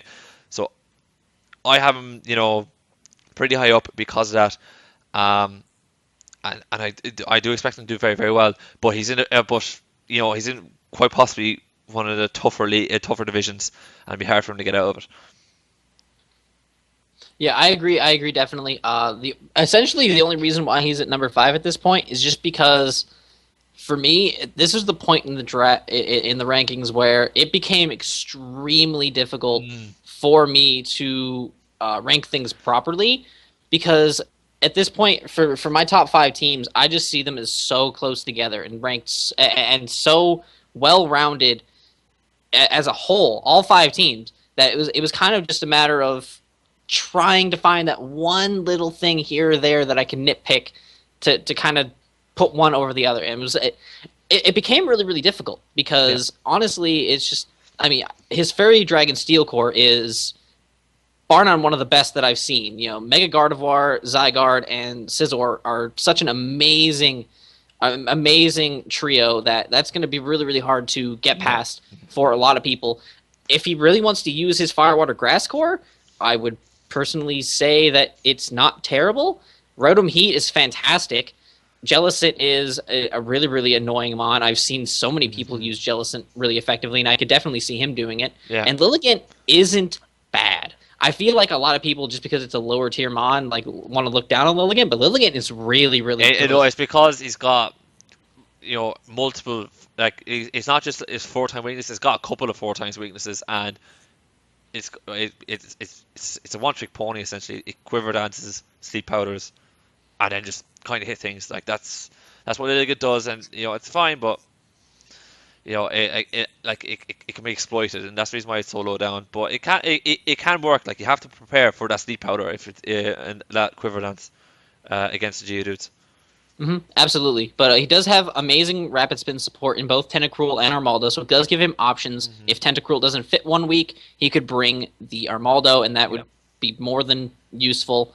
Conkeldurr is fantastic between Guts, so you have a status switcher, Sheer Force, which is incredible, and Iron Fist, which does work really well for Conkeldurr because it has all of these punching moves. It can literally just punch you to death. It gets all of them, so like it's like it's ridiculous, really. Like Yeah. you know, and the reason why I just haven't, I know like this, we see a lot of similarities between like the top teams, but the reason why I just have him third is because he did all this on very On low definitely the picks. low end of the draft. Yeah, Yeah. I do.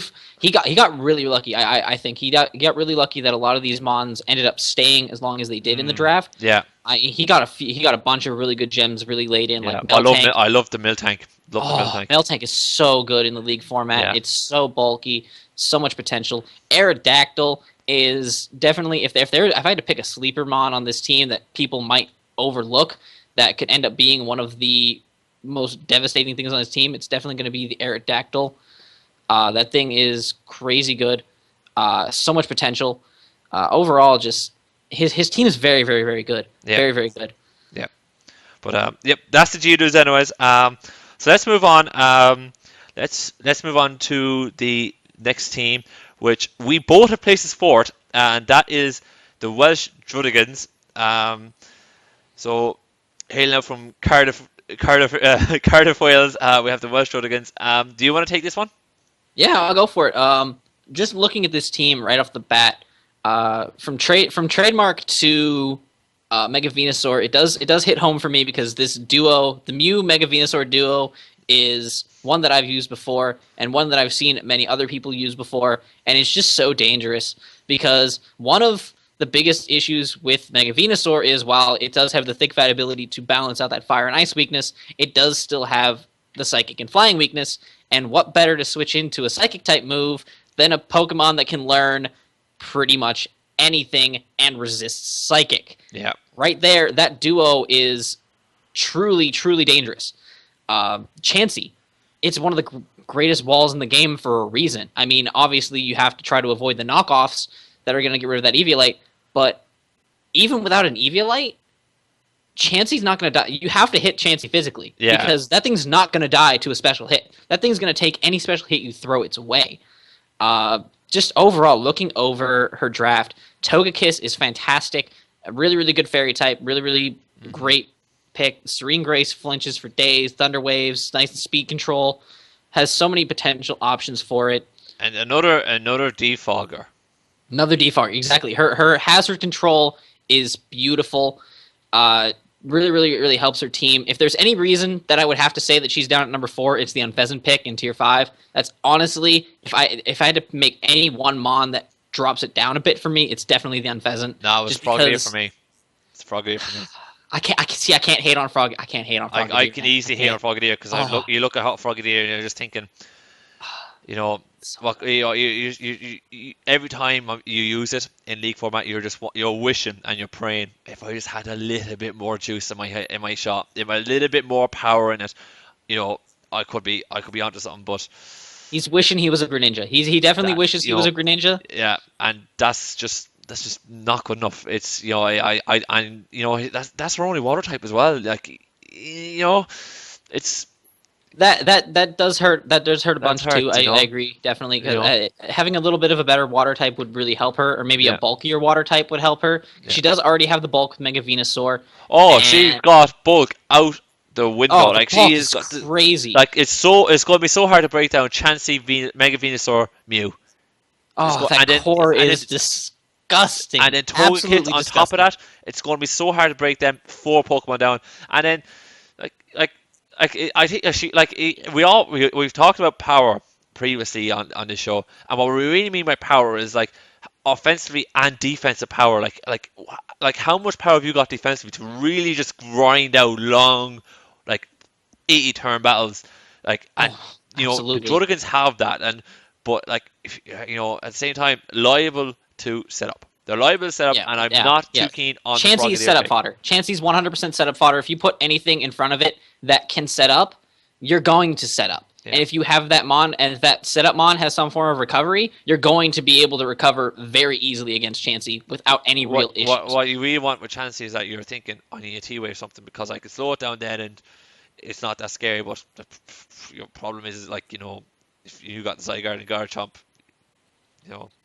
Immediate setup fodder for You And know, Amon and then that's you have to bring immune to and then Thunder you have to bring Waves. Toxic, and then all of a sudden the Garchomp could just have Lum, or the Zygarde can have Lum, and it's set up for her. But at the same time, she's got such a scary team, such a scary team. That mascot pick, and if there's any team in this league that picking their mascot was probably not a terrible idea, Yeah, hers. would be this team. Yeah. Druddigon is a mon that Smogon sleeps on, is a mon that everyone in the league format sleeps on, and they should stop right Well, now. I It has don't know. Sucker Punch. It has Sucker Punch. And it has like a It couple of has nice. bulk. Yeah, It and has rough yeah, skin, Rocky Helmet I'm combinations. not disagreeing with you here. It's a good pick, very very good pick. It's not as good as you make it. It's not like it doesn't deserve to be in tier two or tier one, but it's a very very good pick, and it kind of It's fits in with her good for as tier well three. because she wasn't kind of like I would have preferred had she gotten a water type in tier three, then Druddigon, and then instead of going for Gallade. That's the Yeah, way I would I look don't at it. like the Glade pick. I don't like the Glade pick very much, You know. in my opinion. I think that's kind of a little bit unnecessary since you do have the Mew, so you could have Yeah, probably picked up a better fighting type she could have elsewhere. picked up Hitmontop actually. Oh, You know, Hitmontop because would have. Hitmontop Oh, that would have been went round two. I disgusting. didn't go round one, which was crazy. She could have She picked could up. She could have. Hitmontop and Druddigon. Hitmontop first, then Druddigon, and that would have been perfect. I don't see anyone else drafting Druddigon at that point. I think No. everyone had their Dragon type for the most part Yeah. settled. Druddigon could have lasted until Next tier round. 3, round 2, Yeah. and easily could have been able to scoop it up round 2. So, Could have. yeah, I Could have. agree with you definitely on that. But it's a great draft, and it's going to be a pain to Fantastic. beat. And some. I think the only reason why the Druddigan shouldn't get the playoffs is because the coach will not perform. Yeah, That'll be the yeah. only reason in my mind why the Dragons won't get to the playoffs is if the coach doesn't perform because she's not in the worst of divisions for where her team's at. Like a lot of I say a lot of teams in her division will be like, I'm not looking forward to facing her. That's not going to be easy. It's Exactly. definitely going to be difficult, but I think with the team that she has, she can definitely take this to the playoffs without Oh, any real issue. easy. I wouldn't like betting on the Dragons to make the playoffs is not a crazy bet at all. It's a pretty safe bet in my mind. But let's move on. We flattered the Juddigans enough, I think, at this point. Um, let's move on to your number 3 pick, but my number 2 pick, and that is Seb of the Kyogres. Um, I think this team is just ridiculous, and I put it number 2 because I thought my first pick was just like I thought the first team was just better. Just ever so slightly. Mega Scizor, try and test it in league format. It is scary. Simple as that. Tornadus T, he gets Regenerator. He's got Heatran to soak up them fire type attacks that Heatran does not want to come into. And he's got Keldeo to kind of it's Keldeo. What else more do you need to say? It's Keldeo. It's crazy. It can do so much offensively and a little bit defensively. He's got Mamoswine to tie up that electric weakness that Keldeo and Torrent have. Haxorus kind of deals with that as well. Haxorus is scary Pokemon to draft. And then the rest of the stuff, he just kind of ties it up. He picked Lantern, which I'm not against completely because he got Water Absorb and the Volt Absorb. Um, I'm not too keen on Archeops. I think he could have done a little bit better there. And I'm petrified of his PU picks. Wobbuffet in particular, scary. And it's going to be tough to beat him. And he's got Shedinja as well, which sadly every person who faces him now has got to bring either Stealth Rocks or some form or some way to beat Shedinja. Despite it having multiple weaknesses, you're going to need something that can kill it. Because if that thing is just held in the back and it just comes in late game, it's you can't touch it. You're going to win. You know. Yeah, So absolutely. I think Absolutely. I think I have him ahead because I think he's got a little bit more power than the Geodudes. Um, and I think if there was a Kyogres against the Dragons, I think the Kyogres would scrape it because Mega Scizor kind of just dismantles, Mew, can deal with Mega Venusaur, can deal with Chansey. You know, um, it's really really good. What what really would have made this team is if it had some way of like aromatherapy or heal bell or healing wish. If it had that on this team, I would have ranked this team number 1. it was Yeah, I that, agree 100%. No, that, absolutely. that The only reason that I have this team down at number 3 is mostly due to the fact that it doesn't have a cleric, and I don't personally. I don't like the Archeops pick either. I agree with you on that. I think any mon that wants it, any mon that can't really afford to take damage isn't a mon that's something that I need on my team. yeah, Archeops dropping down immediately below 50%, especially with rocks being a thing, already knocking it down by 25% right off the bat, and then immediately thereafter, it takes one hit, all of a sudden it's useless offensively for the most part, and that's pretty much now a useless mon on your team. You have to yeah. have Roost in order to keep this thing viable. So that's a huge issue for me. Shedinja is annoying, mostly due to the fact that if you don't prep for it, you lose. You lose. If you don't have something on your team to hit Shedinja, you lose 100%. Yeah. If you don't have hazards on your team, you lose 100%. Shedinja will beat you. Tornadus T, the fastest regenerator Pokemon in the game, based off my memory, I'm pretty sure. Yeah, pretty sure it's the fastest regenerator mon in the game. No, Mienshao is faster, isn't it? Which one? Mienshao? No, Tornadus T, No? I think, What? yeah, I think Mienshao's base 1, either base 110 or base 115. Tornadus T sits at base 121, Right, which okay. is absolutely insane. Plus, And it can hit good physically and specially. Wobbuffet is absolutely terrifying, especially with access to Shadow Tag and Encore. Yeah. You go for any attacking move on this thing, it's just going to Encore you in, and then immediately you start countering or mirror coding you, and you're gone.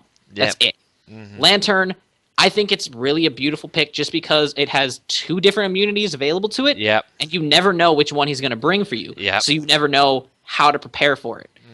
Rotom has potential, really interesting pick. Chinchino is super insane because, I'm sorry, being able to hit everything 5 times with any move, especially if you can hit it with a super effective move. Any move that has multiple hits, like Tail Slap and Rock Blast for Chinchino. Good luck. Even Bullet Seed, too. Bullet Seed for potential God, grass types as well. there we That's go. insane. Creative. That tear through any grass type. Haxorus and Mamoswine will...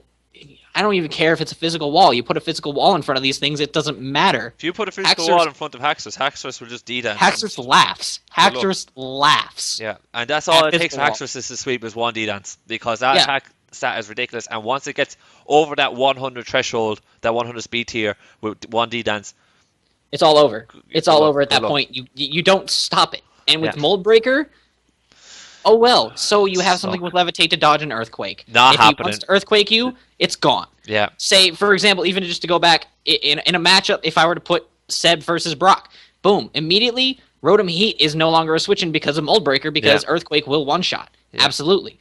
Mamoswine as well. This thing doesn't really need, it doesn't need to set up. It can hit you with something hard on a switch-in, a knock-off, an Earthquake, an Icicle Crash, something like that, and then it has priority to match it up, yeah, to it's clean really you up good. afterwards. It's very, very good. And we even talked during the draft itself. We even said it outright. We were joking before the OU round even started. Yeah, we were saying, you If should draft Heatran. Seb picked up Heatran, his draft would already be one of the top 5 right off the bat. We called it, and immediately OU round 1, Heatran was scooped up by Seb. At that point, I knew he had to be in my top 3 immediately going into the season. The Mega Scizor Heatran combination. I don't care if people want to say that it's 2 steel types. They're 2 fantastic steel types that feed off of each other beautifully. Yeah, the only real one hindrance is that there is a fighting weakness there. Yeah, in his team. Definitely. And if I was him, he's going if he sees fighting types coming at him, he's like the Wobbuffet and the Shedinja are going to have to come. If I was him, I'd be looking at dropping Archeops, and I'd be looking at him picking up another flying type. Anything that can resist, or another ghost type even, because you don't really want to bring Shedinja to deal with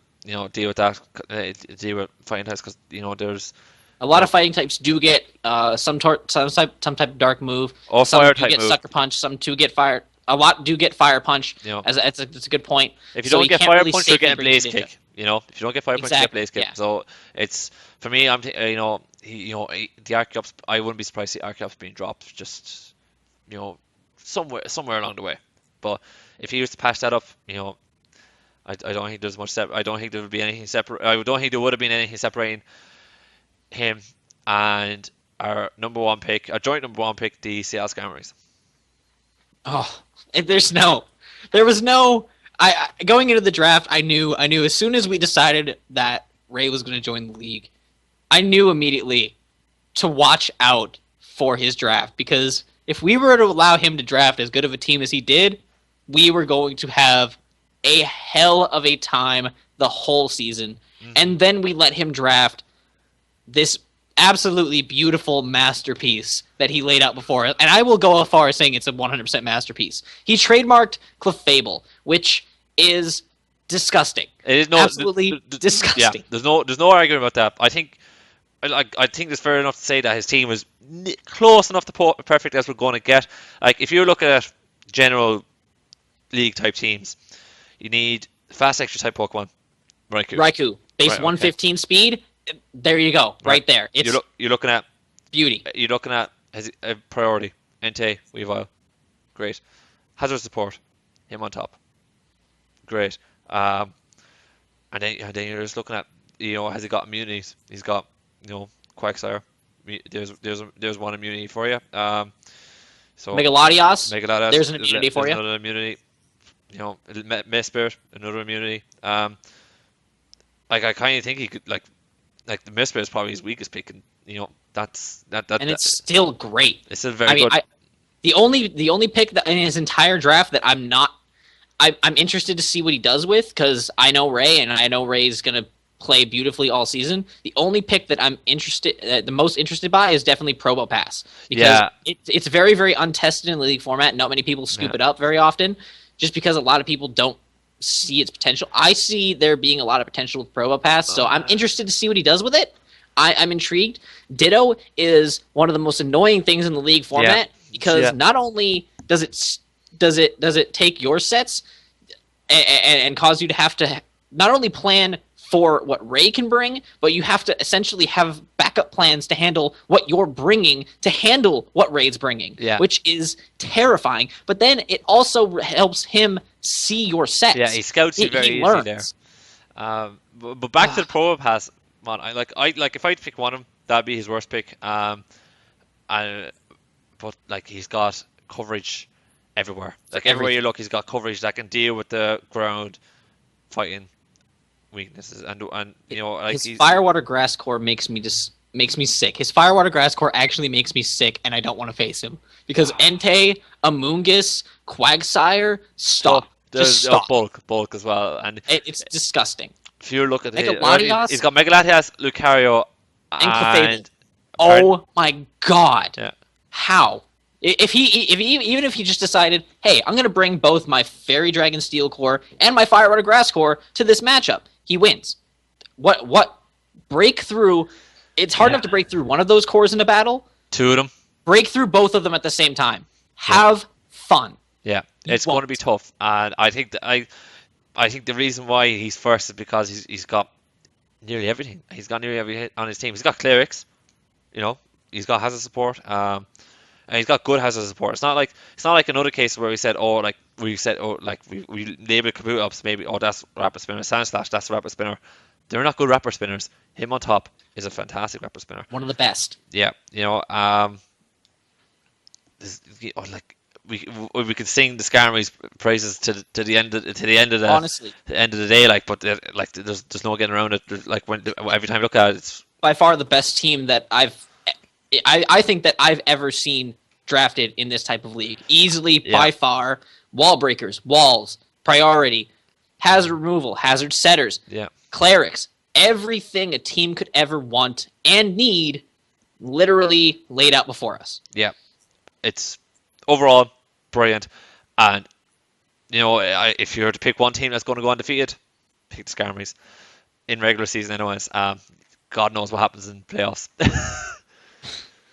But I think that's it. That's our rankings. 14 down to first.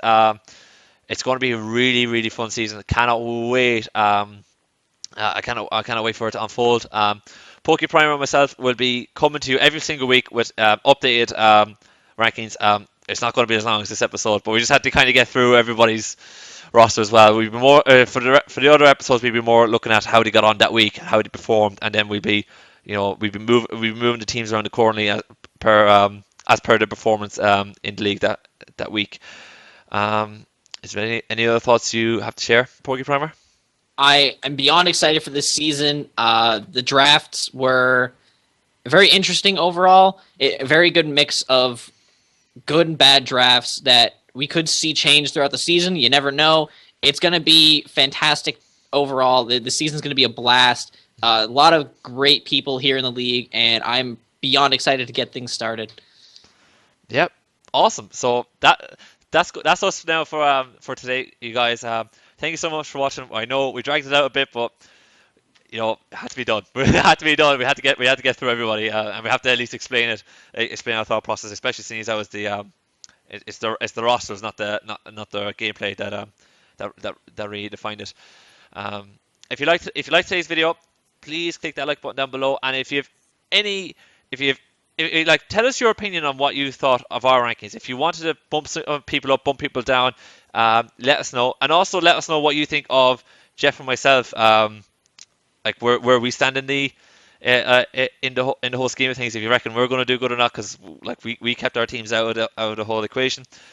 And as well, on top of all that, make sure to check out PokePrimer's and myself's YouTube channels. Our links are in the description. We're going to be uploading our battles up on our channels every single week. So make sure to check us out, and definitely click that subscribe button if you want to see more of this content coming your way. That's me all done. Anything else you want to say, PokePrimer? Nothing else for me, man. I'm just really excited and really happy to be here. And let's get this season going. Awesome. And on that note, you guys, we'll see you next time. Peace.